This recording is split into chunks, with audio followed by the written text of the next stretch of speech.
uno puede encontrar una continuidad de experiencias sobre innovación e inclusión. ¿Sí? Más allá de los nombres que le pongo. O sea, hay gente que siguió haciendo tecnologías apropiadas, gente que siguió haciendo tecnología alternativa, hay centros que persisten desde la década del 70, de la década del 80, y hay enfoques nuevos que aprenden de eso.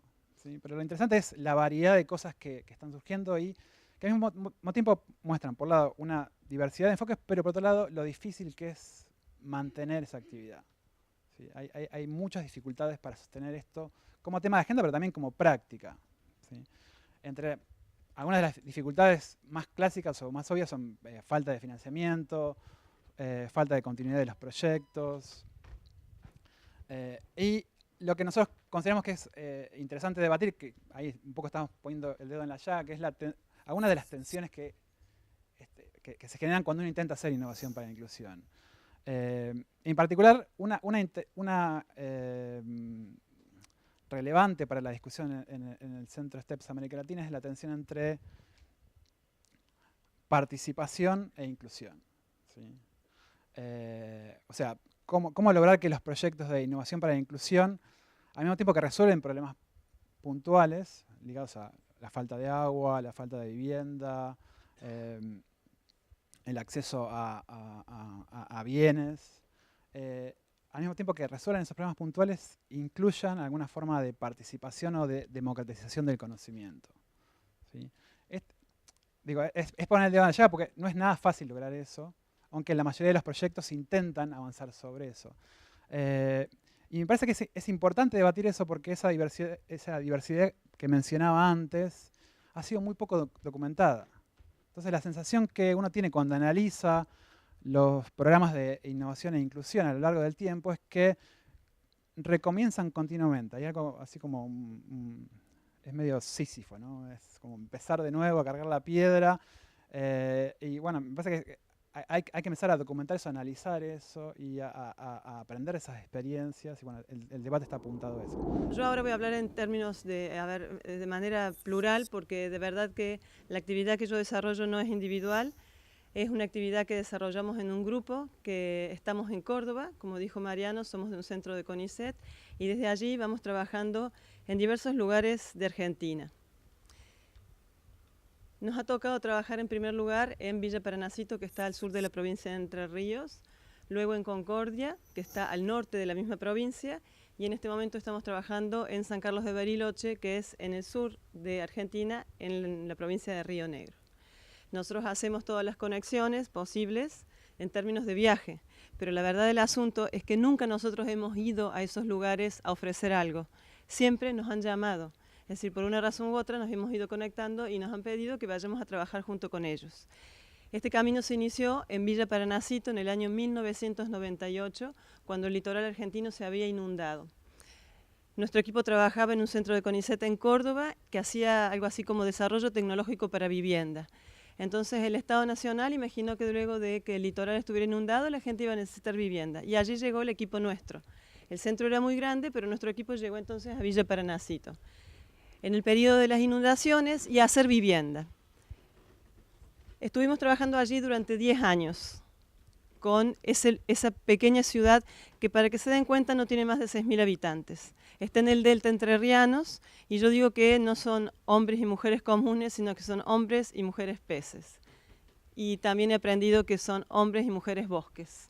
Esas dos cosas tiene nuestra tierra litoraleña. Villa Paranacito se conecta con Concordia, de intendente a intendente. Dice, acá hay unos chicos, en ese momento eran unos chicos, que están trabajando así tal y cual, y está bastante interesante, nos está viniendo bastante bien. Entonces la gente de Concordia, intendente de Concordia, nos llama y empezamos a trabajar. Los trabajos que hemos desarrollado, la Agencia Nacional los coloca como trabajos modelos y nos cuelga en la página. Y entonces San Carlos de Bariloche nos llama a través de la página. Es decir, quiero decir con esto que nosotros nunca hemos ido a leer y mirar cómo son y a partir de eso interpretar cuál es su problema, sino que directamente hemos sido invitados y nos han convidado el problema. Estas dos zonas que yo les marco son zonas de cuencas forestales, digo cuencas forestales, ¿no? Hay otras, pero en estas efectivamente lo que crece en nuestro país es un recurso forestal que es exógeno, ha sido plantado y crece muy bien, con la problemática ambiental que pudiera haber y no la desconocemos. Pero no es bosque nativo, es un bosque que allí está, pero ha sido plantado por el hombre. Así como en una idea de producir ganado, es producir árboles. Esas son las dos cuencas forestales que tiene Argentina, la del litoral muy desarrollada y la cuenca forestal de Patagonia muy poco desarrollada. Y en esos sitios tenemos diversas especies. Tenemos eucaliptus en Concordia, álamo en Paranacito y pino ponderosa en Bariloche.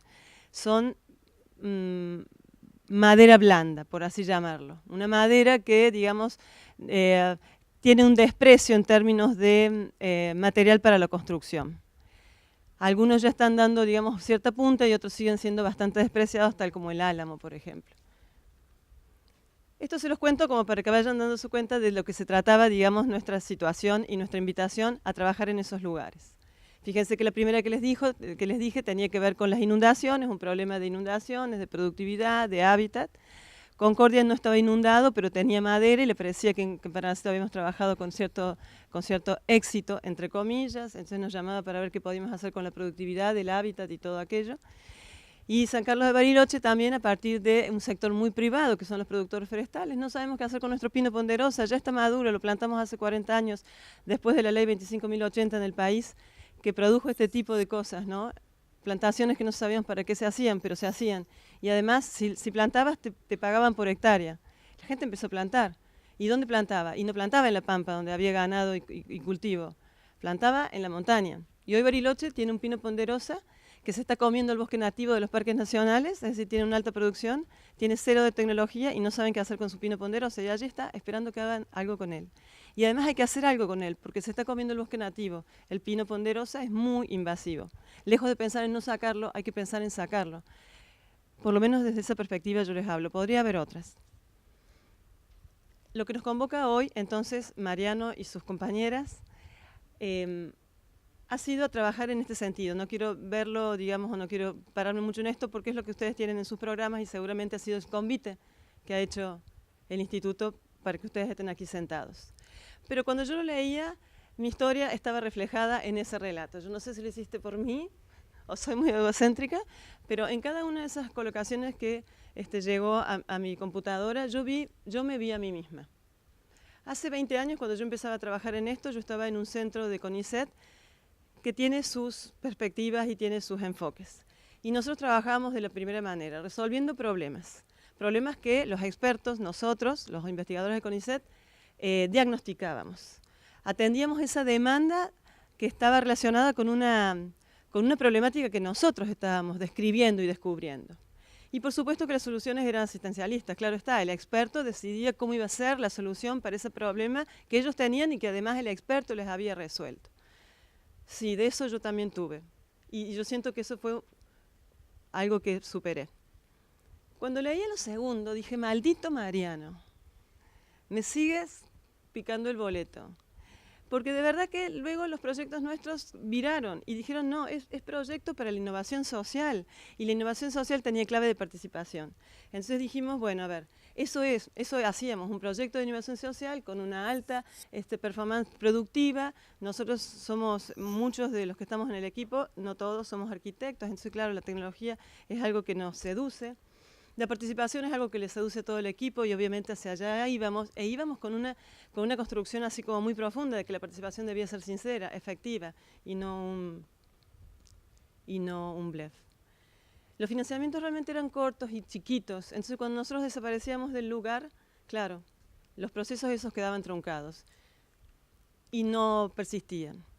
Y luego el tiempo también nos llevó a una escala mayor, a seguir haciendo proyectos con la idea de innovación social, productivos, aumentar la escala, ser más eficiente, cuidar todos los detalles, un enfoque más sistémico.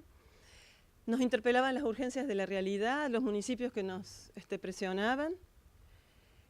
Y todo eso hacía que en realidad la participación empezara a distorsionarse, porque cuando uno ha trabajado con las realidades y con el municipio, ve que hay unos cruces de instrumentos de institucionalización que verdaderamente rompen la participación. Y eso sería una de las primeras cosas que diría. La institucionalización rompe la participación, todas las veces en nuestras experiencias. Entonces hablamos de ese modelo de innovación. Nosotros no creemos que haya modelos de innovación. El caso Paranacito, allí ustedes ven los actores que participaron, que son esos logos que tenemos. Evidentemente había una fuerte colocación de lo que era el municipio, la escuela técnica, las familias, productores. Acuérdense que en Paranacito había álamo.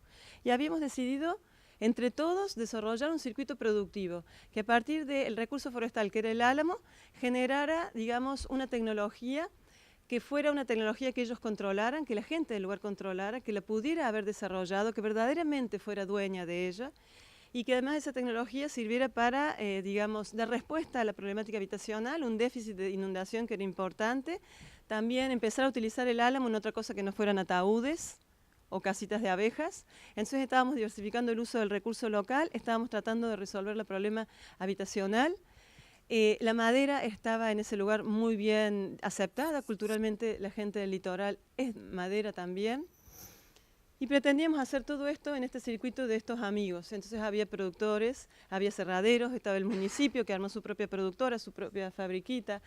Nosotros como equipo, la escuela técnica también como, digamos, el lugar donde podíamos recalar conocimiento y la agencia financiando. Después decíamos, cuando nosotros ya no estemos en este lugar, seguro que esto sigue funcionando así de bien, y a la demanda pública, que eran las problemáticas habitacionales, se le suma la demanda privada, y esta gente va a hacer miles y miles de casas de madera, y esto se va a levantar, y el recurso del álamo va a ponerse de pie, y trabajamos con los aserrademos, y vimos qué pasaba con su taladrillo, y tratamos de trabajar con elementos que evitaran tener esas cavernas en la madera, y después de todo esto, no pasó nada.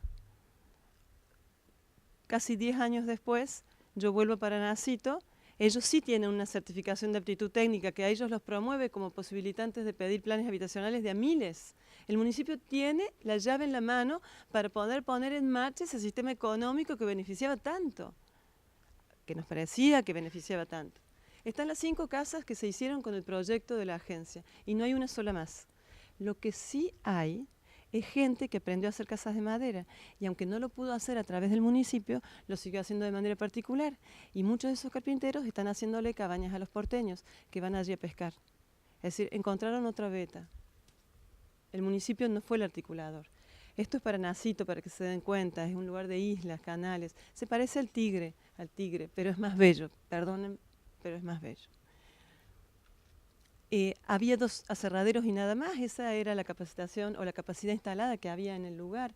Estos fueron los actores, carpinterías, la municipalidad, la cooperativa, la escuela.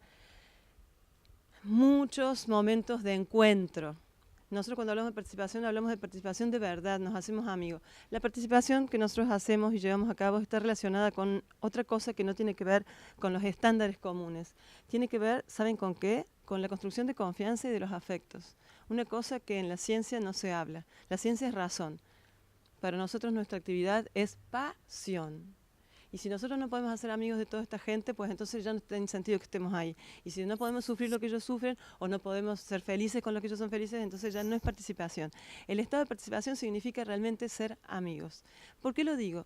Porque la participación se ha construido muchas veces en muchos canales y no ha sido una participación efectiva. Ha sido una participación que ha carecido de verdadera posibilidad de expresión. Y nosotros tratamos de que eso no sea. Así que entre medio de todo eso también hay asados, también hay juerga, también hay todo lo que ustedes imaginan que está bien por fuera de lo que los proyectos de CONICET, la agencia y todo lo demás rendimos, ¿no? Eso a ellos no les decimos. Y las familias que también en algún sentido en Paranacito tuvieron cierto empoderamiento, porque el intendente en Paranacito vive en medio del municipio, ¿no? En una casita bastante sencilla, con mucha austeridad. Y esas familias a las que le hicimos esas 5 casitas iban y le tocaban la puerta a Carmen y le decían, che Carmen, vos nos dijiste que ibas a traer las chapas así y así, y nos han traído otras chapas. Había participación entre los vecinos, se hicieron amigos, eligieron los lotes, dónde iba a estar la casita, para qué lado, los dormitorios hacia qué lado. Es decir, la tecnología se desarrolló con la madera que había. 5, bien. Estas fotos están tratando de mostrar, lejos del producto, lo que ha sido el proceso, porque ustedes decían, la participación como resultado o la participación en el proceso. Y nosotros creo que somos del estilo de la participación en el proceso. Los conocimientos de todos, los de los carpinteros. No es el conocimiento académico el que ponemos de pie, es el conocimiento de todos. ¿Cuántos cachetazos nos han dado los carpinteros de todos estos lugares? Esto fue Paranacito. que esto no me importa, de verdad que no me importa. Sí que son efectivas, tienen certificación de aptitud técnica, tienen calidad en términos estructurales, térmicos y todo lo que ustedes quieran, aunque la vean así, sencilla y pequeña. Eso tiene certificación, pero a nosotros es lo que menos nos importa. Pero sí eso es producto de un posible empleo, y sí es eso posible de una productividad emancipatoria. Los construimos, de verdad que los construimos, hicimos las 5 casitas, y aquel desarrollo que nosotros imaginamos se llenó de todo esto. Eso fue el proceso, 10 años, procesos que son lentos. Caso Concordia, miren, ahora es una ciudad de 200.000 habitantes, de 6.000 a 200.000 escalamos. Hay muchos más actores participando, estos son. Siempre están los que nos financian, evidentemente, pero después hay muchos actores locales. Fíjense lo que es el circuito ese que yo les mostraba con el modelo tan prolijito y perfecto, todo pensadito, con las flechitas que iban para un lado y para el otro, se convirtió en esto en realidad. Aquí en nuestras vidas, debo decir que apareció la UNCI, apareció en la Universidad de Quilmes, apareció en mi vida Renato Dañino, apareció Hernán Thomas, apareció Mariano Fresoli, y todos ellos nos empezaron a hablar de esto que era la tecnología social y conceptualizar un poco más esto, porque para nosotros eran como luchas de campo muy, muy fuertes, luchas en el sentido de había que poner tanto la espalda, y después ellos dijeron, che, pero podés empezar a pensar. Sí, empezamos a pensar un cacho más. Me disculpan que hable en este tono, pero estoy así como otra vez en confianza, es decir, si no podemos ser amigos no tiene sentido que esté aquí. Y fíjense entonces aquello de prolijito, cuánta cosa había pensada. No les voy a poner a explicar porque me quedan ya 2 minutos seguro. Y todavía les tengo que contar Concordia y Bariloche. Entonces también reprodujimos, digamos, la idea de los actores, pero unos actores mucho más fuertes, mucho más empoderados, con mucho más con mucho más trayectoria en la localidad. Acá había eucaliptus, por lo tanto el producto no podía ser el mismo, les advierto, no era la misma casita que iba a ser en Paranacito, porque Paranacito tenía álamo, el álamo tiene un tipo de resistencia estructural, tiene un tipo de características, se produce con una matriz productiva específica, etcétera, etcétera. Aquí con el eucaliptus teníamos otra cosa, nosotros decimos, teníamos una tablita de morondanga. Pero la tablita que ellos hacían, su matriz productiva es una tablita que tiene 1 pulgada por 4, y con eso teníamos que hacer casas. Pero esa tablita ellos lo hacen de encofrado, lo usan para pallets. Nosotros no podríamos llegar a decirle, Concordia cambie su matriz productiva, cerraderos, ahora necesitamos tablas de 3x4 y 4x5, porque nosotros vamos a hacer vivienda, chicos. No, el desafío también tecnológico tenía que ver con trabajar con esa tablita de morondanga. Y como siempre, la necesidad habitacional, las enormes cantidades de veces que nos juntamos, el tarea en el taller. En estos talleres es donde se produce la mayor participación. Si de todos los escenarios hay un lugar donde más se produce la participación, es cuando nos hacemos amigos de los carpinteros. Es en donde más se produce participación. Y donde más queda establecido que ese saber experto, nosotros somos arquitectos, ingenieros, graduados, doctores de las universidades del país, los carpinteros, que lo único que han hecho son 25, 30 años de trabajo carpinteril, nos dan siempre cachetazos y nos enseñan miles de cosas. Y nosotros a ellos también los golpeamos. Es decir, es una lucha, pero es en el lugar donde más se ve esa construcción amalgamada de saberes, en donde verdaderamente el conocimiento de experto queda dilucidado, queda difuminado entre los conocimientos que tiene la gente. Y además es donde más amigos hacemos. Hasta el momento en Concordia está habiendo esto. Esa es la tecnología. El intendente prefirió hacer un salón de usos múltiples en un barrio para que la gente viera cómo era la tecnología, para que gustara de la tecnología, no, que la criticara, es decir, en un espacio colectivo, y luego en todo caso se harán viviendas. Lo que tiene que esa tecnología puede ser vivienda, puede ser un salón de usos múltiples, podés convertirla en un hospital, puede ser lo que quieras. Es una tecnología. Y que usa esa maderita, y que usa los saberes, y amalgamado los saberes de los carpinteros. También allí no están nuestros saberes, yo no me trasvisto, yo tengo un saber y es importante. Es universitario, pero hay otros saberes que son muy importantes, ubicados en otras cosmovisiones que no son las académicas. Y eso lo reivindicamos constantemente, es lo que más reivindicamos, esa es la clave de la participación, saber que el otro conoce, y conoce mucho más de lo que uno cree, y conoce otras cosas que uno no conoce. ¿Qué desperdicio hemos hecho durante tanto tiempo de crearnos los expertos, los que nos estamos sentando aquí, que somos los que más sabemos y los que debemos pensar para resolver el problema de los otros? Porque yo ya tengo resuelto mi problema, yo ya tengo mi casa, tengo mi estilo de vida, vivo muy cómoda, agua caliente, calorcito en el... Esos somos los expertos, ¿no? Caso Bariloche. Estos eran los actores iniciales. Nos llamó específicamente la Comisión Forestal. Le contaba hoy a Mariano que era, digamos, ya no era el actor público de la municipalidad, era un actor privado, era una comisión de productores forestales, que son esos que les dije al principio. No tenemos qué hacer con el pino ponderosa. ¿Qué miércoles hacemos con el pino ponderosa? Parques Nacionales nos intima, lo tenemos que sacar. ¿Qué hacemos con esa madera? ¿La vamos a quemar? ¿Saben que en Bariloche hay una cosa que se llama Plan Calor? El Plan Calor está promovido por el Estado municipal y provincial. Y resulta que Bariloche, teniendo ese pino, que no ha tenido raleos ni podas, es decir, tenemos un montón de rama para hacer leña, porque Bariloche necesita leña, tiene poquísimo gas y se muere de frío, entonces necesita leña para que calefaccionarse, ¿viste? Eso es así. Y promovido por el mismo Estado cuando sale a licitar la madera del Plan Calor, ¿saben dónde compra? En La Pampa. Inaudito. Es decir, ese estilo de cosas hay en nuestro Estado, que promueve una serie de políticas que van hacia un lado y después les coloca una tabla en el otro. Bueno, resolvimos, empezamos a ver cuáles eran los problemas, qué problemas había de parte de ellos, y empezamos a descubrir que los productores tenían un montón de problemas, pero que no estaban asociados solo a los productores, eso que nos habían llamado. Entonces le dijimos, che, productores forestales, ¿se les ocurrió convertirse en vínculo con otras cosas? ¿Se les ocurrió? Entonces esa red de actores iniciales, que tenía mucho que ver con el INTA, el CONICET, la agencia, Procodas y todos los instrumentos de proyecto de investigación y la comisión, empezamos a decir, che, acá hay otras cosas para ver. No es CIT y el productor, es toda la gente de Bariloche. Entonces convocamos a la municipalidad, al Instituto de Tierra y Vivienda, Desarrollo Humano, a la Secretaría de Economía Social, a las familias, a talleres productivos. Nos conectamos con la Universidad de Río Negro también. Empezamos a ver parques nacionales, la Dirección de Bosques. Es decir, el problema es muy, muy complejo. Está lleno de actores para decir algo, ¿no? Y como siempre, digamos, nos ha tocado trabajar con la madera. No la hemos buscado. Yo podría haber hecho adobe. Es más, cuando yo era joven quería hacer adobe y quería irme a Jujuy. Me tocó la madera y por suerte me voy a Concordia, a Parancito y a Bariloche. Pero estoy pensando que en Calamuchita, en mi provincia, también tenemos un pino que se ha quemado. Y algo que hacer con todo eso, porque si no es combustible en el suelo. Y el equipo nuestro está empezando a pensar cómo podemos usar esta madera que se queda en el bosque quemado de Yacanto y que el próximo incendio, que seguro que va a ser este año, va a encontrarlo combustible. Y la gente no lo quiere sacar porque dice, ¿qué hago con un tronco quemado? Entonces ahí está otra vez el desafío de la técnica, decir, mira, con el bosque quemado podemos hacer algunas cosas. Así que también estamos pensando en trabajar en Calamuchita.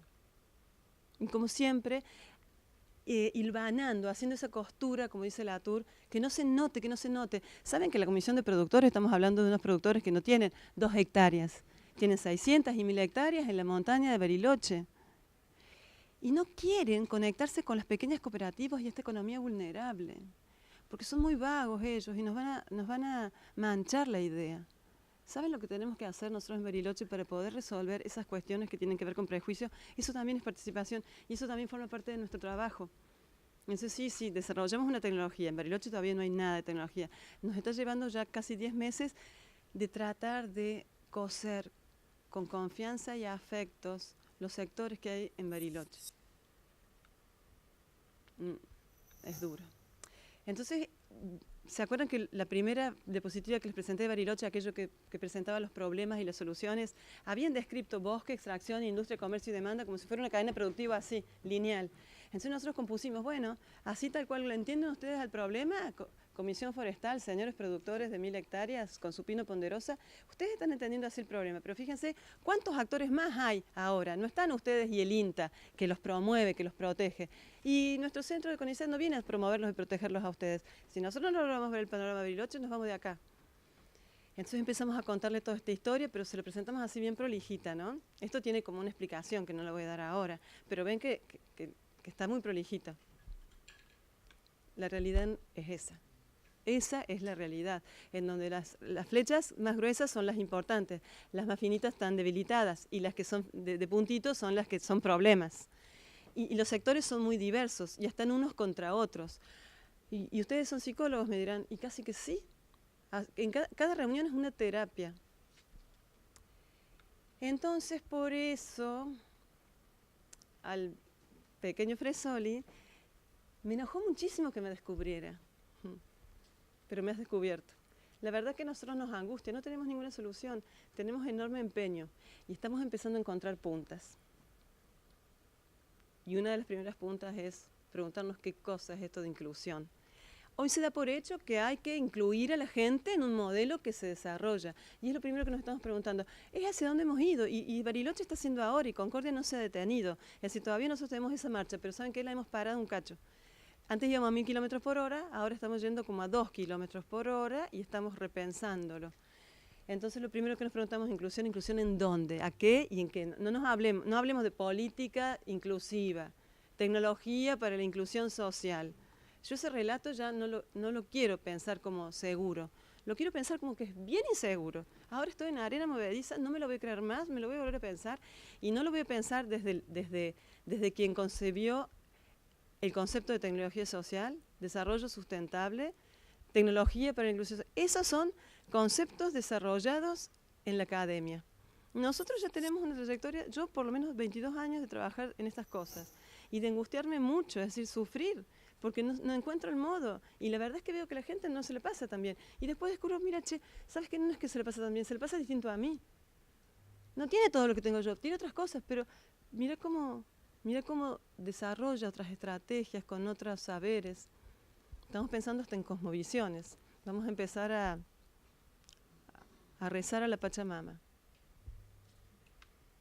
Entonces, a ver, estoy siendo como muy radical, pero les juro, y sí soy católica, que estamos tambaleando. El modelo de desarrollo productivo que nos ofrece inclusive el Estado argentino, es que lo estamos desconfiando. Los franceses ya te están diciendo, para que el planeta viva como los franceses, se necesitan 5 planetas, solo para que vivamos así. ¿Ese es el desarrollo que queremos? ¿No hay otras cosas para mirar por acá que son bien sabias? No estoy teniendo una actitud demagógica, les juro que no, lo estamos pensando. A los carpinteros de Concordia hoy les llueven las ofertas. Los municipios, Paraná le ha pedido que por favor desarrolle cosas y nosotros estamos tratando de ayudar a armar presupuestos y seguimos como en esa vorágine de que vas a ser productivo, flaco, Trini, te vas a ser millonario, vas a ser capitalista. Y el Trini, que es uno de los carpinteros, dice, para Paula, porque yo en esa no me subo. Yo quiero volver a la noche con mi familia, tengo mis hijos, quiero mis fines de semana libres, quiero trabajar solamente 8 horas y me importa 3 pitos ser un millonario. Es decir, si lo que vos me propones es entrar en un circuito productivo en el que yo tengo que convertirme en un empresario, no, yo me quedo acá en la Asociación de Carpinteros haciendo cajones. Estamos participándolos así. Entonces, estas son las cosas a las que yo los invito a pensar, si es que es posible, ¿no? Modelo de desarrollo, ¿en qué escenario? ¿Con qué idea de progreso? Tan occidental, tan eurocéntrica. Desarrollo sustentable, con su versión económica, ambiental y social, informe de Brundtland, ¿y qué más? Cosmovisiones. Inclusión social es el punto principal. Participación, como si inclusión social fuera participación. Pucha, no. Participar a veces no es incluir socialmente, ¿no? Entonces hablamos nosotros en nuestro equipo de lo pluriversal, de lo que se anima a aceptar cosas que son distintos. Y obviamente, desde ese lugar es que sí podemos colaborar con un Estado como el argentino a que las políticas públicas cambien sus bases cognitivas. Bueno, menudo problema. Mi nombre es Fabián Carrizo, yo estoy coordinando un programa dentro de la Gerencia de Asistencia Tecnológica para la Demanda Social. No traje tarjeta porque la tarjeta es así.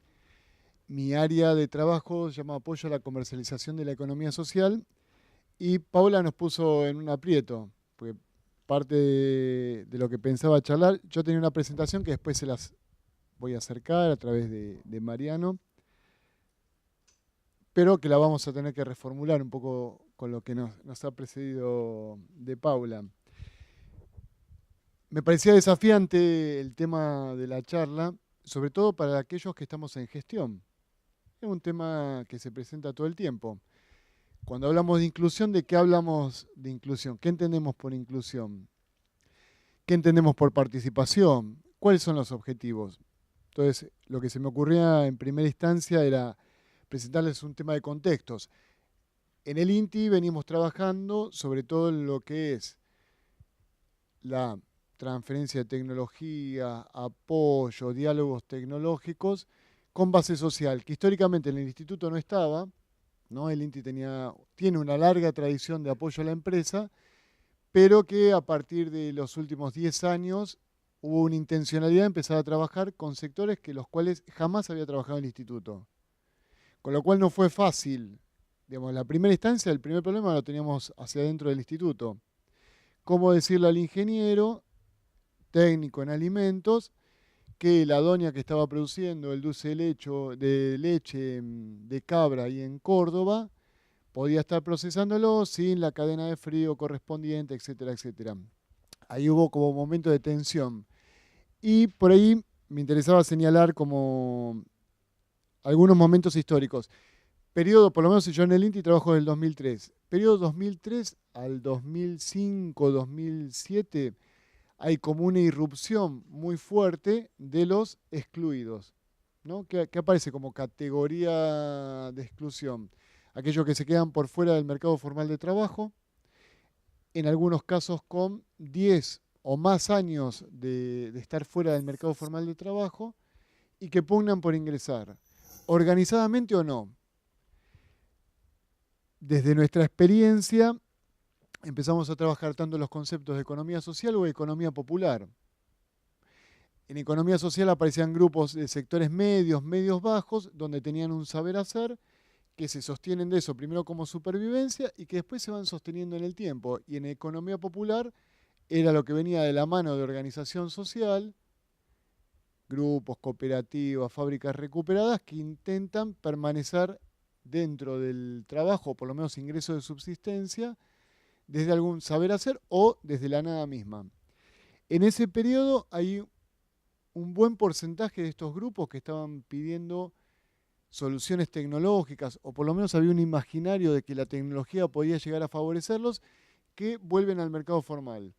Entonces teníamos compañeros, grupos de cooperativas, donde de 25 quedan 7, quedan 8. El resto volvió a incorporarse al mercado formal, que era algo por lo cual se pugnaba, era por la experiencia de vida. Ahora, los que quedaron, se quedaron un lado pensando sobre todo en centros urbanos, periurbanos. Los que se quedaron porque vieron una experiencia de vida distinta, esto de las cosmovisiones que planteaba Paula, o porque estaban totalmente excluidos y no certificaban competencias laborales para volver a insertarse en el mercado formal. A partir de ahí, nosotros, como INTI, como Instituto Tecnológico, como Estado, fuimos probando desde las muchas diversas alternativas. Pensando en esto que lo ponían en el párrafo del encuentro de hoy. A ver, los que trabajamos en el Estado de hace larga data, hacia fines de los 90, nos tuvimos que comer todo lo que se llamaban los paquetes enlatados. Por ahí alguno recuerda, donde te decían, bueno, con esta formulación, el compañero o la compañera tiene las competencias necesarias para ser exitoso. Si le va mal, es culpa de él, del contexto no sirve para nada, o porque no tuvo la suficiente grado de voluntad para salir adelante. Lo primero que se aplica hacia 2003 en adelante es un símil de paquetes enlatados. Es decir, bueno, te oferto esto, con esto vos vas a tener una salida tecnológica y vas a empezar a producir eficientemente y con eso vos vas a ir al mercado, vas a entregar tu mercadería, la gente te va a comprar y te vas a convertir en un tipo exitoso. Fracaso. No fue así. Por el otro lado, la participación, pensando en la inclusión desde la participación, es un muy largo proceso. Muy largo proceso. Algunos que saben mucho más dicen la participación es un largo proceso que por ahí no termina nunca, ¿no? Uno lo inicia y constantemente se va renovando. Algunos ejemplos de esto, sobre todo en función de estos diálogos de saberes que se dan en los territorios. Uno de los programas que se desarrollaron desde el INTI, que continúa hasta el día de hoy, se llama ABC, Abastecimiento Básico Comunitario. Nació de una idea más idealista, o pensado más idealistamente, decía, bueno, 100 familias organizadas que se pueden proveer sus alimentos, su vestimenta, y que también tuviesen etapas de construcción, etapas de provisión. La verdad que nunca encontramos las 100 familias organizadas. Eso fue la primera realidad. Se trabajó en algunas zonas de Matanza, Hurlingham, Entre Ríos, Córdoba. A su vez, hubo que ir variando. Doy un ejemplo. En el programa ABC tenía distintos módulos. Uno era la fabricación de pastas secas. No se consiguió una tecnología, lo habían desarrollado unos changos de Mendoza, un secadero de fideos, que el secadero nunca funcionó porque la escala no era adecuada, era muy pequeño para provisión de grandes barrios como por ejemplo Matanza, y era muy grande para pequeñas comunidades. Ahora en Matanza, donde había un consumo alto, se realizó una experiencia de secado de fideos, pero el envase era tremendo. Era tremendo. Ahora, cuando la gente en Matanza iba a la proveeduría a comprar, no elegía el fideo secado, que era excelente, tenía semolín, buena concentración de huevo, sino que elegía marolio, porque el envase era mucho mejor. ¿Por qué les traigo este ejemplo? Porque desde el área que estoy coordinando empezamos a ver estas problemáticas y decimos, bueno, ¿cómo otorgar innovación a gente que sabe hacer, que hace muy bien, pero que no puede colocar su producto en el mercado? Entonces empezamos a trabajar una línea de diseño y de mejora de presentación de productos. Digo, ¿por qué lo traía a colación? Porque a veces pensamos en la innovación como la mega innovación, como el mega desarrollo, y a veces tiene que ver con cuestiones mucho más cercanas a la realidad tanto productiva y a la realidad de consumo de la población en general. De esa experiencia lo que empezamos a trabajar fue en esto que Paula planteaba muy bien, de no colocar nuestro saber, que no lo tenemos, en esto, sino colocarnos a la par de aquellos productores y pensar en forma conjunta. Y la experiencia nos, digamos, permitió ver que los productores primero tienen un conocimiento muy grande de aquello que hacen. Tienen los elementos de cómo presentarlo. Tienen la confianza y el amor sobre su producto. Por ahí lo que hay que trabajar es cómo traducir eso en una presentación. No es una gran innovación, pero mejora sustancialmente la calidad de vida de algunos productores. Algunos ejemplos. Un chango correntino hace bombacha de campo. No tenía ninguna marca. Lo vinculamos con desarrollo social para que sacara marca colectiva.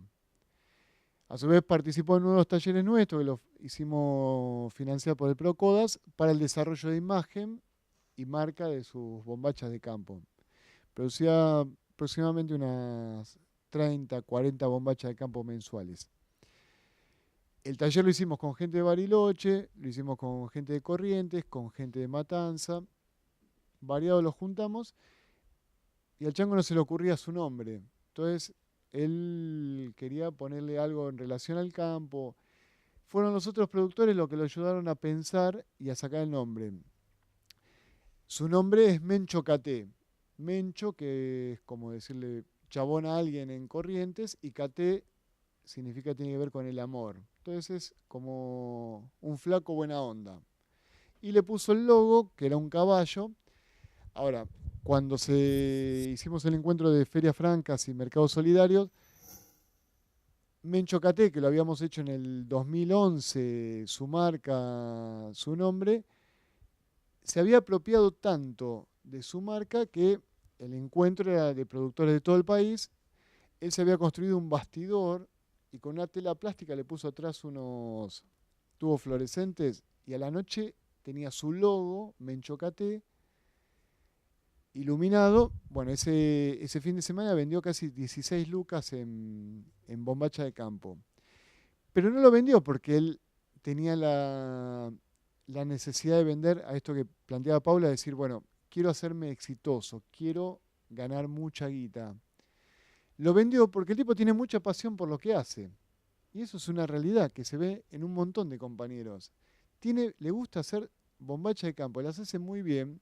Si las llegan a ver, cómprenlas, que son excelentes, sobre todo para los pibes. Con mis hijos duraron.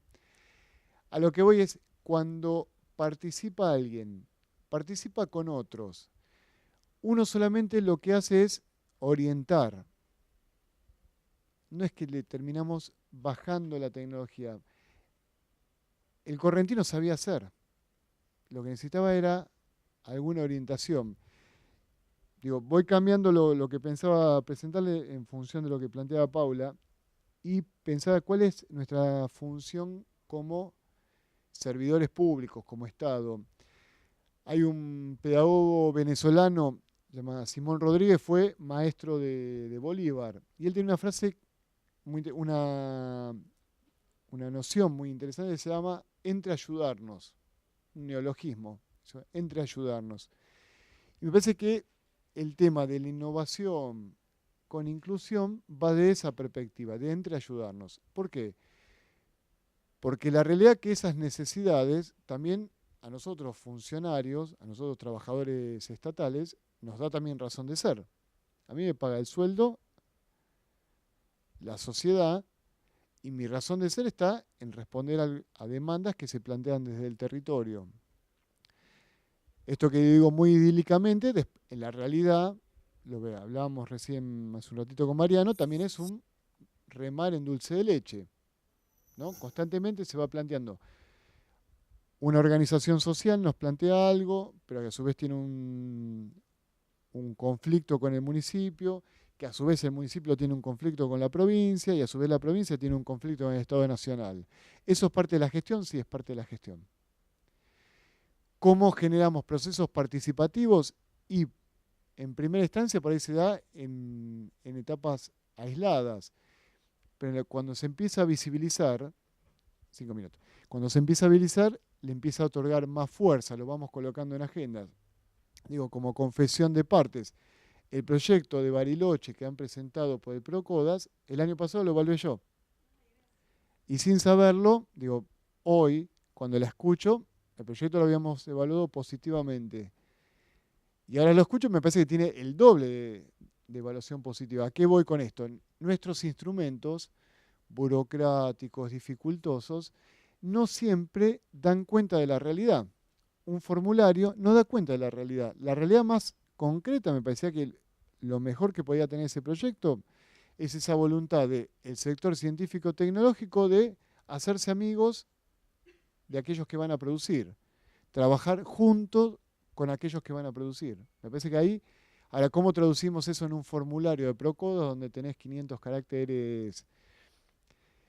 ¿Qué es lo que nos obliga a nosotros? Modificar algunas lógicas de presentación de formularios. Pensando en muchos compañeros, han tenido un largo peregrinaje por distintos despachos para llenar siempre los mismos papeles. Nunca resolvimos el tema de tener formularios únicos. Y lo planteo, digo, para él es una idiotez. Pero innovar desde el Estado también implica cómo resolverlo, facilitarle la vida a la gente. Si yo tengo que, para manos a la obra, hacer un formulario, para entramados productivos hacer el mismo formulario, pero con 3 cositas distintas, para Procodas, para que cuando viene a hablar con el INTI le mando a hacer otro formulario más. Después de ahí, los compañeros terminan poniendo una consultora para armar proyectos, porque lo terminan haciendo. O terminamos nosotros haciendo los proyectos. Algunos desafíos que me parece en relación a esta propuesta interesantísima de repensar la innovación desde el lugar de la inclusión, repensar la inclusión, me parece que un principio, tanto desde nuestras lógicas gubernamentales, científicas, tecnológicas, es trabajar desde el lugar del diálogo. Nosotros lo llamamos diálogo tecnológico, pero es esto, hay quienes saben hacer y lo saben hacer mucho mejor de lo que lo puede saber el técnico, de lo que lo puede saber el funcionario. Eso está clarísimo, acá y en cualquier parte del mundo. Quien sabe hacer tiene algo. Ahora, ¿qué le pasa al sector? No reconoce esos conocimientos como conocimientos posibles. Un ejemplo muy concreto. La otra vez hablábamos con unos compañeros de una cooperativa, venden en el tren San Martín, son vendedores ambulantes. Fantástico, fantástico. Ahora estamos queriendo que ellos sean capacitadores para otros compañeros que quieren comercializar. ¿Por qué? Porque tenían un conocimiento de lo gestual que no lo tenemos ninguno de nosotros. Me decía, ¿cómo se planta la mirada de alguien? Sabe si le van a comprar, si tiene interés, si no tiene interés. ¿Cómo está con la fisonomía de la cara, si tiene plata o no tiene plata? Lo reconocen por la mirada, es un conocimiento tremendo. Ahora, nunca la academia, los organismos gubernamentales, reconocemos que ahí hay conocimiento, y hay un conocimiento enorme.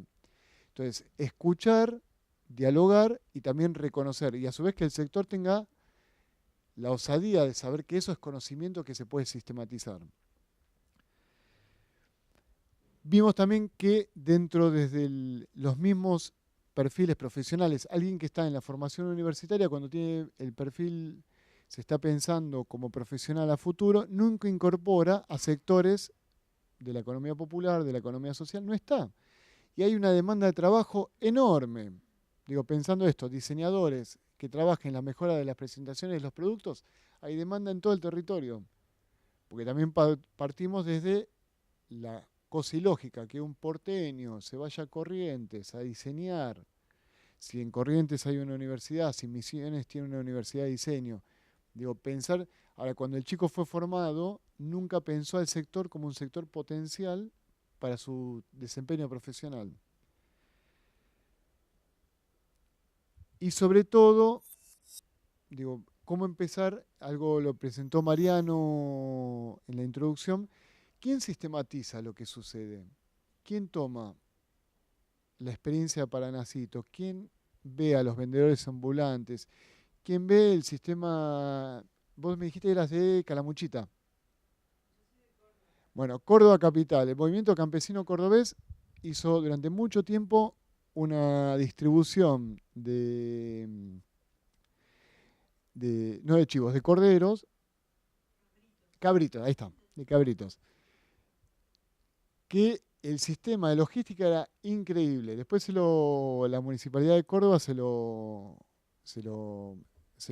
impidió, pero venían los cabritos con un camión de frío, que a su vez hacían una distribución por remises. Vos lo precomprabas el cabrito y más o menos te decían cuáles eran los kilos. Esa experiencia, cuando me la contaron los changos del movimiento campesino cordobés, me pareció increíble. Habían resuelto un tema de logística y a su vez los remiseros se quedaban con 2 o 3 cabritos que después lo terminaban asando. A lo que voy es, pero ¿quién lo sistematiza? Uno lo va escuchando y así el territorio va encontrando y encontrando y encontrando. ¿Quién sistematiza y quién visibiliza? Porque a su vez, por el otro lado, cuando decimos que los productores quieren vender sus productos, hay también un mercado que es muy cruel y que se maneja por lógica de mercado. Y que ahí le doy otro aspecto, que tiene que ver que las lógicas capitalistas también están incorporados en muchos de los productores. Doy un ejemplo, digo, a lo cual lo pongo para no idealizar los sectores. Cuando fue el Paseo del Bicentenario en la 9 de julio, había unas productoras de Río Negro que hacen dulces, dulce membrillo, dulce manzana, a los cuales habíamos trabajado con el INTI y habían venido a la 9 de julio. Cuando vinieron ¿se acuerdan? La 9 de julio, repleto, 1 millón de personas por día circulando. El jueves, cuando habían llegado, se inauguraba el viernes. El jueves, el bocadito de dulce de manzana estaba 12 pesos, jueves. El lunes, un feriado largo, me acerco con la familia, las veo, uno tenía que pelear para acercarse a comprar algo, digo, ¿me das un bocadito? El bocadito estaba 32 pesos. ¿Qué le había pasado a las compañías? Que habíamos ido a muchos encuentros, economía social, nos abrazamos, vamos todos juntos, otra economía es posible. Se habían cebado. Yo también me hubiese cebado, porque veía gente que me compra sin preguntar cuánto es el precio. A lo que voy es no idealizar, dialogar, entender cosmovisiones y presentar algunos parámetros o claridad hacia dónde queremos llegar. Y hacia dónde queremos llegar, por lo menos en nuestra experiencia. Que hay productos que valen la pena que vayan al mercado, que los consumidores lo tienen que valorar. Para valorarlo requiere un cambio desde los productores y desde los consumidores. Doy ejemplos muy concretos. ¿Hay alguien que no sea de Buenos Aires y de Córdoba? De San Luis. El pollo de San Luis, ¿de dónde proviene?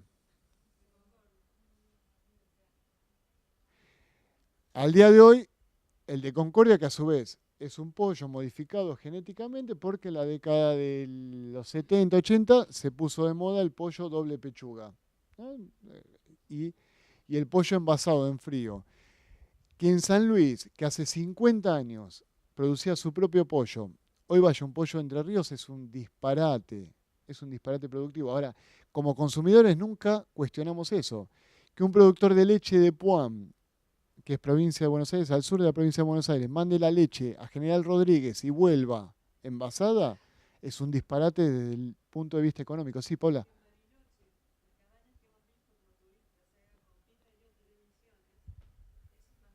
Mm. El entramado productivo está concentrado. Ahora, como consumidores nunca nos interesaron esos temas y es más, hasta da cierto garantía de decir, bueno, consumo pollo envasado. A lo que voy con esto es, en estos diálogos tecnológicos, en este diálogo con sectores que no se pudieron incluir, con sectores que han quedado excluidos, que no califican para el empleo formal, hay oportunidades que están no al alcance de la mano, que es solamente recuperar la historia propia de los territorios, las historias productivas. Como estos ejemplos están en todo el territorio.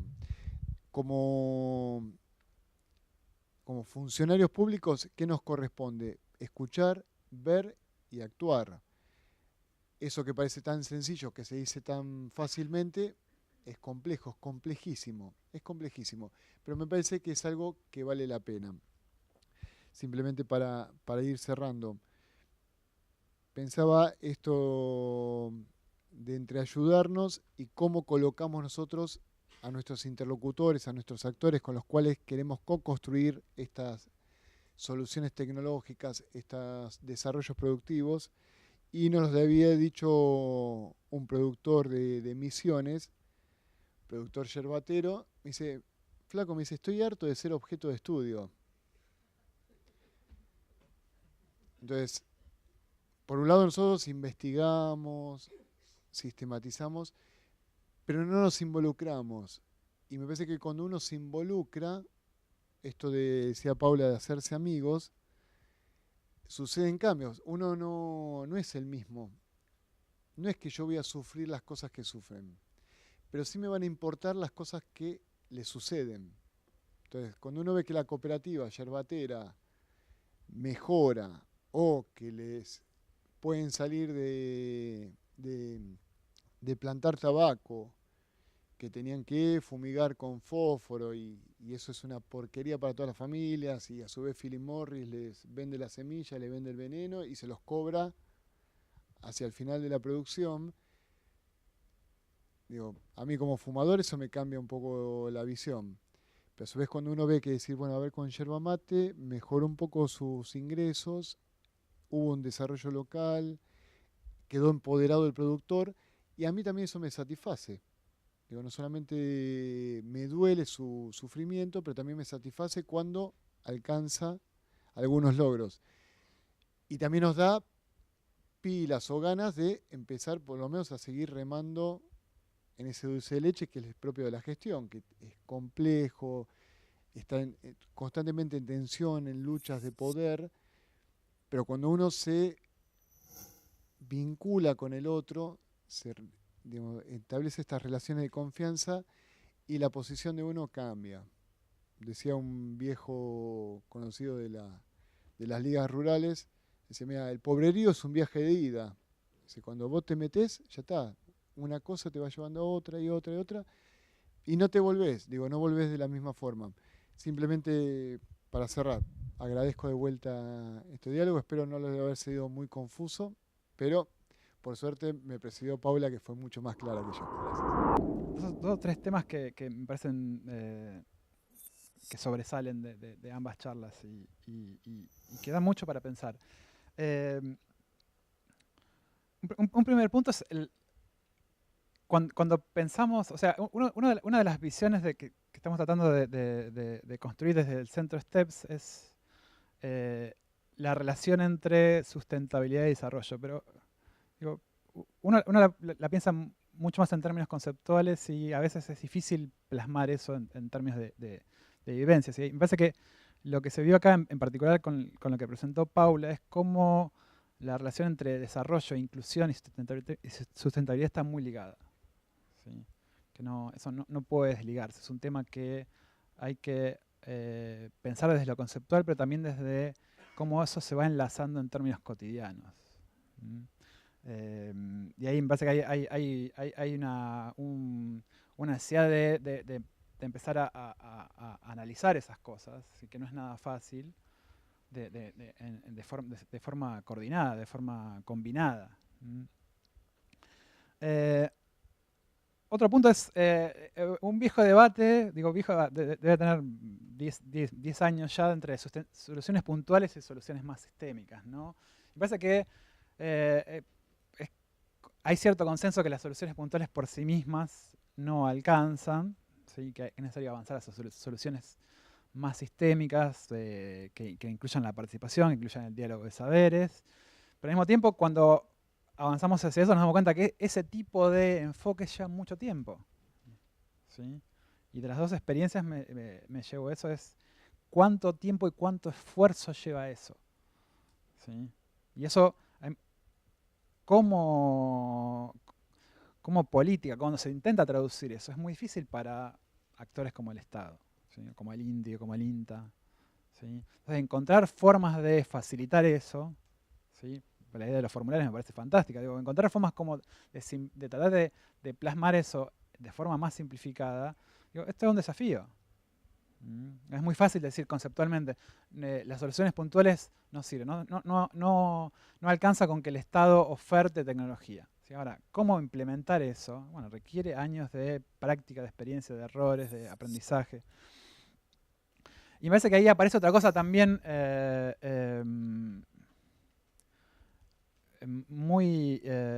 que da mucho para pensar, que es hay cierta tensión entre esa atención a los detalles, que son dos puntos en realidad que es necesario repensar. La atención al detalle, a los afectos que aparecieron en ambas charlas, las amistades, los lazos sociales en el sentido más concreto, ¿no? Cómo uno va construyendo vínculos con los actores, con la gente que está necesitada, pero que también tiene un saber, ¿sí? Entonces no son objetos, son sujetos, son agentes, son portadores de saberes. Y eso requiere atención al detalle. ¿Sí? Atención al detalle que no puede reducirse a un formulario, que no puede reducirse a un modelo de aplicación de innovación para la inclusión. Pero al mismo tiempo que precisamos volver a pensar eso, es necesario una visión más estructural. O sea, no podemos quedarnos con la visión al detalle sin pensar qué tipo de desarrollo queremos, sin pensar qué tipo de inclusión queremos. Y me parece que esas dos cosas aparecieron de modo muy fuerte. Me parece que es darles un poco más lugar en cómo pensamos, cómo analizamos y cómo queremos construir el debate sobre innovación e inclusión. Y el último punto es la idea de pluralidad de saberes, pluralidad de conocimiento, el diálogo de conocimiento, los entramados en la necesidad de aprender mutuamente. De nuevo, eso es algo que desde la academia se dice muy fácil, pero cuando lo vemos en los ejemplos se vuelve muy enriquecedor, pero al mismo tiempo muy complicado. Y me parece que una de las... en STEPS, por ejemplo, hablamos de diversidad de caminos, diversidad de senderos, ¿sí? Pero esa diversidad de senderos siempre entran en contradicciones, no son convergentes esos senderos, ¿sí? Uno cuando va tomando esos senderos implican tensiones, implican conflictos. Me parece que algo que quiero resaltar de las presentaciones es ese diálogo de saberes al menos interpela a la academia, no solo en términos de cómo aprender del otro, sino de la necesidad de llevar ese aprendizaje un paso más. Y eso tiene que ver con la otra forma de participación, otra forma de comunicación, otra forma de compromiso con los actores.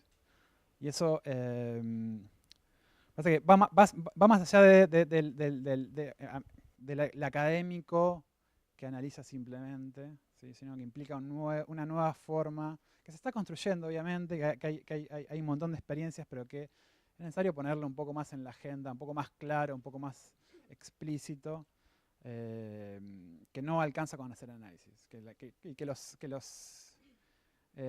los movimientos, las cooperativas, obviamente están cansadas, como decía Fabián, de ser objeto de estudio. Hace falta algo más ahí. Esos son los puntos que me llevo el día. Bueno, abrimos el espacio para preguntas. Voy a hacer una pregunta fácil y una un poco más complicada. La pregunta fácil, a partir de lo que vos presentaste y también vos, los casos que describen en gran medida siempre empezaron con una demanda, ¿no? Entonces me preguntaba si la participación es algo que se puede imponer en los casos en los que no haya una demanda. Cuando, por ejemplo, se puede ver que en alguna situación particular uno puede pensar que un modelo de este tipo podría funcionar, pero no hay una demanda, ¿cómo se trabaja este tema de iniciar este tipo de procesos, ¿no? Bueno, esta es la pregunta fácil. La otra, que más complicada, cuando escuchaba tu presentación y lo he escuchado otras veces, muchas veces se trata este tipo de alternativas como un sector, cuando se las llama sector. Pareciera ser que es algo que puede estar junto a otras, que puede convivir fácilmente. Bueno, Mariana un poco lo tomó, pero digo, me da la sensación que es más bien una concepción diferente de desarrollo, una concepción diferente de cómo tratar con los problemas del desarrollo, y esto se ve más claro en los casos de conflicto. Nosotros trabajamos en Santiago del Estero, en una zona en la que hay productores rurales, productores de miel orgánica, etcétera, que están compitiendo por el suelo, es decir, y por el aire y por la vegetación, porque la miel solo puede producirse donde hay vegetación y está avanzando Entonces, digo, hay un tema ahí sobre todo a vos que estás en el gobierno, te pregunto, Fabián, porque hay un tema de cómo se ve esto, desde cómo se maneja cuando hay conflicto, porque hay gente que ve el desarrollo de otra manera, claramente, que piensa que es mejor que esa gente se vaya de ese lugar, que eso se use más productivamente, y bueno, digo, esto me parece un tema central a todo este debate, porque si no siempre quedan marginalizadas. Vos decías, se trata en desarrollo social, se trata como un problema social y no como un problema económico. Entonces, eso me parece un tema que nosotros que estamos trabajando estas cosas lo tenemos que de alguna manera resolver. No sé, la palabra es resolver, pero pensarlo. Fíjense que si yo tengo que sistematizar y visualizar, la academia no es tan inútil. Lo que quiero decir es que a mí me resulta un poco peligroso, ¿no? Empezar a hacer ciertas oposiciones. Lo digo porque justamente yo estoy convencido de este ciclo, y este ciclo, una de las cosas que tendría que hacer es promover la sistematización y la visualización de estas cosas que ustedes cuentan, que la verdad que están buenísimas. Pero a mí me asusta, ¿no?, de que empecemos a hacer dicotomías que nos van a llevar en sentido contrario. Por ejemplo, yo entiendo lo de razón y pasión, pero no hay razón sin pasión. ¿Quién se va a poner a leer la lógica de Hegel sin una pasión? Hay que estar loco, por ejemplo. No, déjame terminar. Bueno, lo lamento, no lo vas a hacer. Nadie, yo soy un investigador y todo lo que hago lo hago con pasión, si no, no hago nada. Nada. Bueno, momento, espera. Entonces, cuando yo te escucho a vos, lo que escucho es una pasión razonada o una razón apasionada. Yo veo que estás apasionada, me encanta lo que hacen ustedes, qué sé yo, pero veo que pensás en lo que haces. ¿Entendés? Porque si no, empezamos esos cortes que yo los quiero remitir ahora a algo más histórico. Justamente. Lo que nosotros estamos viendo a través de los testimonios de ustedes es algo que es histórico. Digamos, es un problema que no lo inventamos nosotros, el tema de la economía social, la participación, ¿no es cierto? Tiene una historia, una rica historia. En general, para mi gusto, yo soy docente de una carrera de economía social y soy fervoroso y apasionado defensor de la economía social, todas son exitosas. En general, ¿no? Las experiencias de economía social son eficaces y eficientes, como gustan decir los economistas. ¿No es cierto? Pero ¿qué pasa? Para mi gusto, hay un fracaso, digamos, en términos políticos, por decirlo así. Esto es un tema que yo creo que hay que considerar también, ¿no es cierto? Hay un corte por el cual estos movimientos, como ustedes mismos cuentan, en algún punto se ven por una mala institucionalización, ¿no es cierto?, coartados en su desarrollo. Yo, por ejemplo, ahí está, vos hablabas de una especie de oposición entre participación e institucionalización. Yo entiendo también lo que vos querés decir, pero ese tipo de fórmulas nos llevan a pensar que la participación no es una institucionalización, y no es verdad. Son autoorganizaciones, digamos, pero autoinstitucionalizaciones, ¿entendés? Si no, estamos embromados. No puede haber una espontaneidad sino algún tipo de organización, ya lo sabemos, se va a dar espontáneamente. Por ejemplo, yo les quiero comentar, y termino, ¿no? Si no me voy a volver un expositor, un par de experiencias para que nos demos cuenta de cómo tenemos que relativizar esto para favorecernos a nosotros mismos. Yo en algún momento he visitado en Italia una pyme donde los obreros trabajaban, como esa historia, ¿se acuerdan de los japoneses que hacían participar a los obreros en los procesos productivos y utilizar ese saber que ustedes mencionan? O sea, esto no es privativo de las cooperativas y nada, el capitalismo también lo usa. Bueno, yo lo vi, ¿no es cierto? Una operaria que había inventado, por decirlo así, o innovado un proceso que le hizo ahorrar al dueño $1 millón, es lo que me dijo el dueño, casi nada, una pyme. Digo, eso también es participación, ¿se entiende? Nosotros no tenemos que idealizar de que nosotros inventamos nosotros estamos pensando en un tipo de participación un poco distinta que eso. Lo mismo, pero otra manera de organización más vasta, ¿se entiende? Y hay cuestiones que querramos o no, implican una organización con decisiones centrales. Y el ejemplo que pongo también es muy conocido en la Argentina, los clubes de trueque. Los clubes de trueque no eran clubes de trueque, había un dinero. No sé si ustedes conocieron la experiencia. Habían los créditos. ¿Quién ponía los créditos? Una administración central, con decisiones centrales. Porque el dinero no puede poner los particulares porque habría tantos dineros como los particulares. ¿No es cierto? ¿Se entiende el problema? Es un problema que hay que pensar apasionadamente y organizar. Y esto es lo que nosotros tenemos que sistematizar y hacer visualizar. Estoy encantado con las cosas que ustedes cuentan, pero lo que les quiero decir es que incorporemos, que también yo creo que en tu exposición se vio eso, ¿no? Uno está en el Estado. Bueno, hay muchas maneras de estar en el Estado. Yo, por ejemplo, la Universidad 3 de Febrero es el Estado. Esto está claro, ¿no es cierto? Y esto que estamos haciendo es el Estado, pero muy distinto que otras maneras de hacerlo.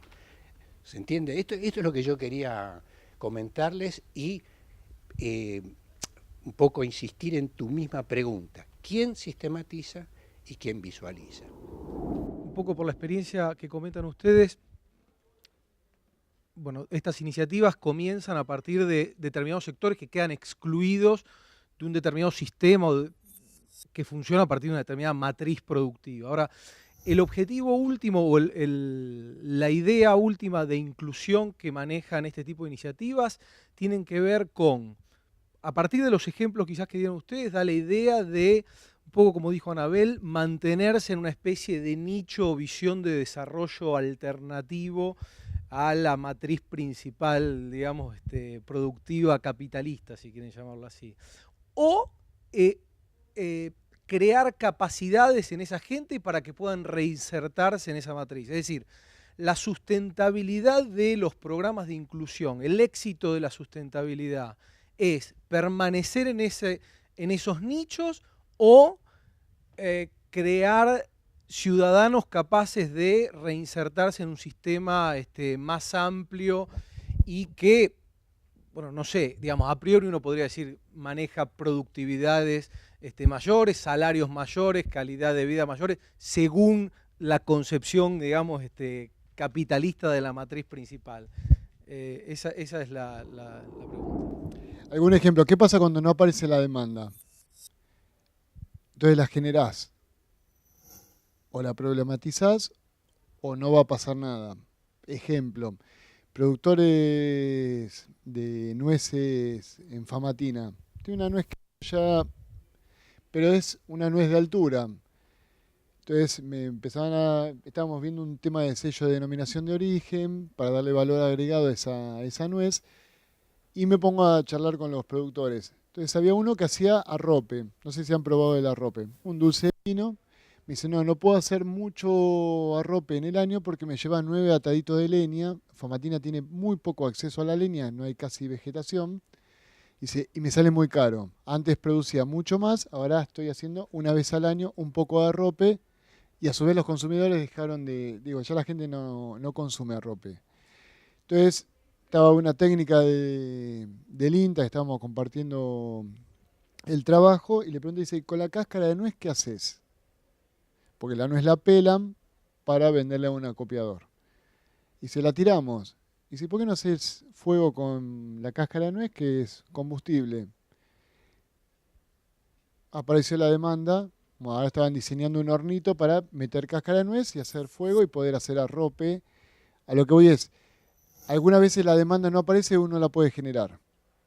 Otras veces uno la puede generar y no hay respuesta. Entonces no puedes sostener, digamos, o entendés esta demanda o nos peleamos. Aparecerá más adelante. Usualmente siempre uno responde por la demanda porque es mucho más claro. Necesito esto. Después a partir de ahí uno empieza a desmenuzar el problema. Es esto. Aparece la necesidad de hacer algo con la leña, con la madera. A raíz de ahí se empieza a abrir un abanico de problemáticas, de otras demandas. Digo, por ahí me equivoco, pero me parece que va desde ese lugar. No sé si me expliqué sobre esto, digo, por lo menos en nuestra experiencia. Y otras veces aparece, digamos, algún programa, sobre todo lo que son políticas públicas en relación a la mejora de vida, de la calidad de las personas, donde aparece una matriz más dura, donde el actor se acerca a esto, digamos, esta apertura nueva de jubilaciones. Bueno, aquel que no tiene los aportes realizados puede entrar a la moratoria. Aparece una política pública donde alguien se acerca. La demanda estaba, pero la política es la que encausa esas demandas. A ver, en principio estoy de acuerdo con vos en el sentido de que demanda, oferta, de todos modos, a mí me da la impresión de que demanda, oferta son dos conceptos ya perimidos. Así como transferencia tecnológica. De verdad. Creo que en realidad todos estamos necesitando algo del otro, es decir, todos estamos pensando que algo podemos dar al otro. El punto es que ese escenario en donde con el otro, sea cual fuere el otro, convergemos, hagamos algo. A mí me da la impresión de que, siguiendo la línea, digamos, adelantándome a lo mejor un poquito de lo que decía el señor, yo tengo la idea de que, digamos, este sector, que tampoco le diría sector, sino estas comunidades, otras de maneras diferentes, con formas de andar diferentes. No estamos hablando de personas que tienen cosmovisiones diferentes y son, si quieren, indígenas. Estamos hablando que podrían ser también pueblos mapuches. Pero estoy hablando de la gente de la Villa 31, es decir, o de cualquier lugar, de gente igual que nosotros, ¿no? Entonces, esa gente tiene una serie de elementos que están por ser solo hombres o mujeres que los tienen. Yo tengo la impresión de que la academia, y en ese sentido sí interpelo muchísimo, al mismo lugar que yo, de donde yo vengo, es decir, yo realmente soy arquitecta, magíster y doctora, es decir, si no soy de la universidad de donde soy, y sin embargo me interpelo a mí misma en el sentido de decir, ese otro que tiene ese saber, también tiene las necesidades, también tiene los potenciales, tiene todo en sí mismo. Y me parece que sí que podemos empezar a generar escenarios que son distintos. Nosotros estamos muy acostumbrados a armar estos bipolares, es decir, demanda, oferta, solución, problema, razón, pasión, academia, lo otro. A mí me da la impresión de que hay que romper esa dicotomía que se producen entre esos conceptos, que además son académicos.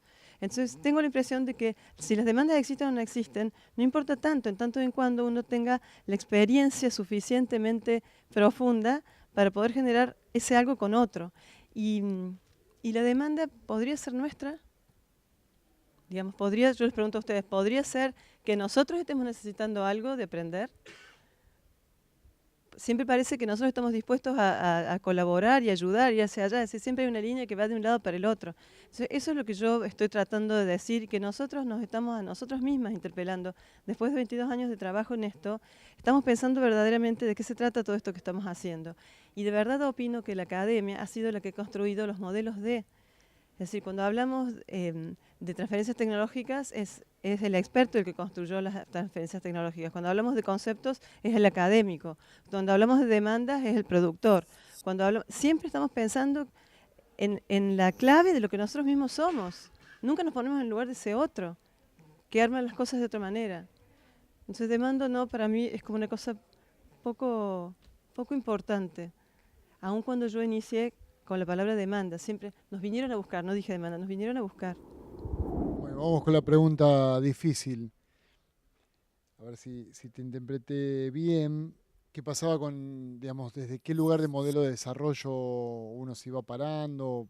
¿Iba por ahí? Digo, porque por ahí me fui perdiendo después cuando iban hablando el resto de los compañeros. A ver. Tengo bastantes años de trabajo en el Estado, me parece. Siempre el Estado es un espacio de disputa, ¿no? El Estado es un espacio de disputa, donde hay intereses en confrontación, donde priman intereses, pero digo, es un espacio de disputa, digo, y así lo concibo. ¿Qué es lo que particularmente veo? Digo, me parece, por lo menos en mi visión, estos últimos 10 años, plantearon la posibilidad de generar debates que no se habían generado nunca en el Estado. Pero que a su vez hubo un Estado que se tuvo que reconstruir como Estado.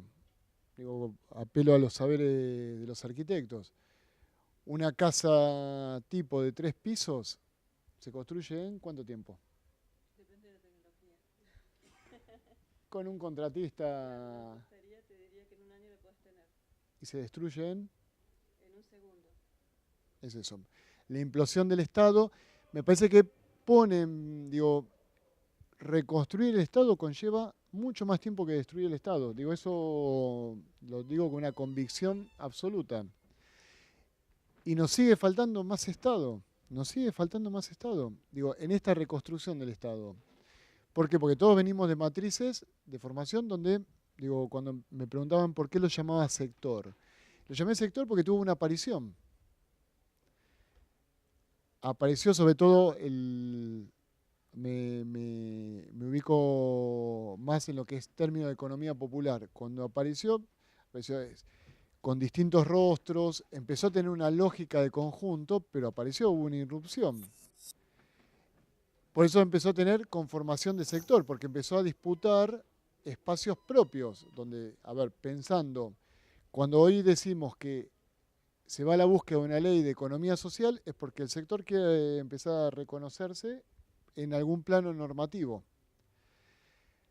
Por el otro lado, el Estado empezó a legitimar ese reconocimiento, digo, desde la ley de microcrédito, empezar a dar cuenta de algunas acciones que estaban en territorio, que sujetos, actores venían desarrollando, cómo lo empezás a conformar, pero sin dejar de lado las contradicciones.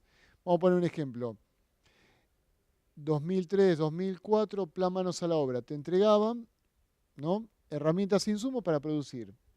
En todo el país se hacía a través del desarrollo social. Estaba el otro plan jefas y jefes, o tenía otro nombre, el de Ministerio de Trabajo, pero siempre herramientas e insumos para producir. Entonces, una familia decía, bueno, me voy a poner a hacer prepisas. Empezaba a hacer prepisas, pero después no la habilitaba el municipio. Entonces el Estado te financiaba el horno pisero, pero después el municipio no te daba la habilitación. ¿Por qué? Porque el código de habilitaciones sigue siendo el mismo código del 50 y pico, donde dice que para producir las prepisas está pensado en una unidad industrial, tenés que tener un vestuario para mujeres y para hombres, los famosos vestuarios, digo, es algo que siempre nos llegaba a nosotros como demanda. Ahora, ¿qué empezó a pasar? Municipios empezaron a hacer una legislación propia, ¿no?, por consejo deliberante, donde habilitaban provisoriamente a la gente a cocinar en sus cocinas. Y a su vez, después no podían pasar de municipio a municipio porque es tránsito federal. Digo, y todo eso se va impulsando y va en peleas, luchas, porque a su vez, por ahí los aburro, pero digo, una habilitación municipal, las habilitaciones municipales son lugares donde a veces es la caja de un municipio. Entonces, nos venían a buscar a nosotros como un organismo nacional para decir, mire, lo que está produciendo bien. Y la población no tiene riesgo de comer la prepisa que está haciendo doña Juana. Digo, todas esas tensiones se van dando. Me parece que la reconstrucción del tejido social, la reconstrucción del Estado, conlleva mucho más tiempo.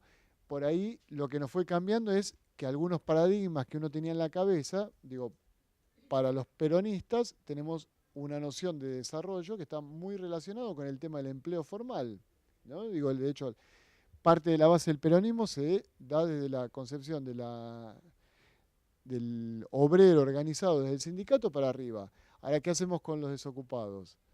¿Qué hacemos con los excluidos? Bueno, esta aparición de fenómenos, por lo menos desde la década del 90 en adelante, generó nuevas inquietudes, nuevas consultas, nuevas preguntas, y a su vez eso se va generando tensiones hacia dentro del mismo Estado, que se sigue reconstruyendo. Entonces uno podría... Sí. Simplemente, volviendo por ahí a la pregunta que planteaba él, ¿cuál era el paradigma? Me parece que el paradigma se va aplicando también de acuerdo a cada caso. Si vos me dijeras a mí, Fabián Carrizo, qué es lo que me gusta, sí me gusta la generación de modelos alternativos porque los empecé a conocer.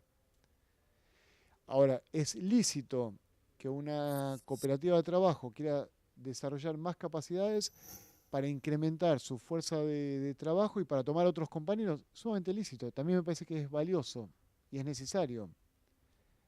Estoy pensando, los vasos Durax, ¿no? Una cooperativa, una recuperada, Cristal Avellaneda. Cristal Avellaneda tuvo casi 1.600 empleados. 1.600 empleados. Del cierre a la recuperación quedaron 300 y después del proceso hasta la expropiación quedaron 150. Quedó un predio enorme, ahora están construyendo un nuevo horno. Ahora el sueño de los compañeros es volver a hacer 1.000 tipos, que por ahí no lleguen a hacerlo. Pero a su vez, ¿saben cuántos producen vidrio en la Argentina? ¿Cuántas empresas producen vidrio en la Argentina? Uno, que son dos, pero es uno.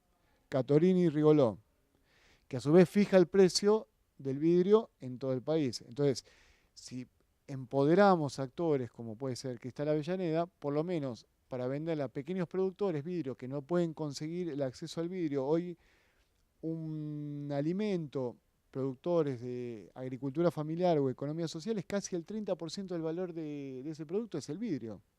El frasco de vidrio, porque tiene que comprar pequeñas cantidades, porque no tiene volumen y porque hay un solo proveedor que lo vende por distribuidores.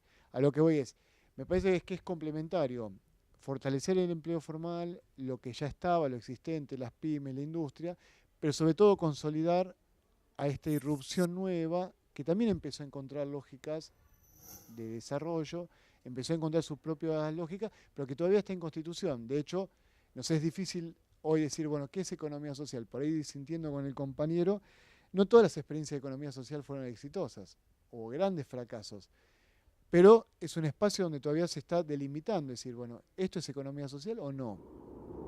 La verdad o las verdades que estamos tratando de asumir es que ciertamente este modelo civilizatorio que llevamos teniendo hace siglos, que ha instalado a la ciencia moderna, previa a la Iglesia, en un estado de decisor de verdad, de única verdad, es la que nos ha ayudado a construir este modelo de desarrollo. Entonces, ¿me siguieron? Si uno verdaderamente está pensando que no es una la verdad, que pueden ser diversas, que el conocimiento no es emanado solo de un hombre blanco arriba de los Pirineos, sino que hay otros conocimientos. Si apelamos a ese lugar que es bien profundo y de muchos siglos atrás, podríamos tal vez animarnos a encontrar diversidad de caminos que no se llamaran desarrollo y no estuvieran instalados en el imaginario de progreso que hoy tenemos. Hoy sistematizar es importante porque somos académicos y leemos. Hoy visibilizarlo de este modo es porque somos de este lugar. A la gente que relata él y que podría relatarles yo, no están tan interesados en eso. Hay otras prácticas que suceden y que son parte de esas realidades. Tengamos cuidado con creer que nosotros tenemos la posibilidad de cambiar el mundo. Eso ya lo hicimos con la ciencia y no lo cambiamos. Y es más, si lo cambiamos lo estamos como empeorando, me da la impresión. Estoy preocupada. Me parece que hay como otras claves que uno puede empezar a pensar. Eso de verdad lo digo. Les agradezco mucho la participación, es un debate muy rico. Vamos a colgar un resumen del debate y en el futuro esperamos tener oportunidad de continuarlo a través de algún tipo de comunicación, o ya sea en la página del Centro STEPS, que está pronta a salir, o en la página del CENIT. Así que bueno, les agradezco mucho. Gracias.